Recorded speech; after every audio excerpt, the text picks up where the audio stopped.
मित्रांनो, तुम्हाला माहित आहे का, प्रभू श्रीराम, लक्ष्मण आणि माता सीता वनवासात असताना या ठिकाणी येऊन गेलेले. तर मी आबिदा आणि सचिन आज चाललेलो कोल्हापूर पासून 85 किलोमीटर अंतरावरती असलेल्या या पवित्र ठिकाणाला. त्यानंतर आम्ही एके ठिकाणी वाटेत खाल्ले पेरू आणि त्याच्यानंतर आमची पावसामध्ये अचानक गाडी बंद पडली आणि बंद पडल्यानंतर मग आम्ही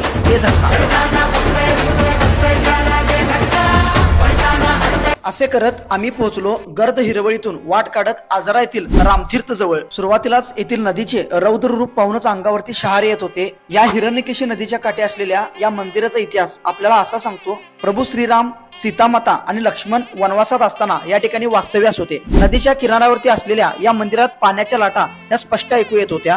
चोहोबाजूंनी घनदाट जंगल आणि त्याच्यातून नागमोडी वाट काढत पुढे आलेली ही हिरण्यकेशी नदी. या नदीचा उगम आंबोली या ठिकाणी होतो. मंदिर खूपच सुंदर आहे. या मंदिराच्या बाहेर श्री हनुमान मंदिर, शिवमूर्ती आणि वरच्या बाजूला श्री दत्तांचे मंदिर आहे. इथे भेटलेली जुनी वयस्कर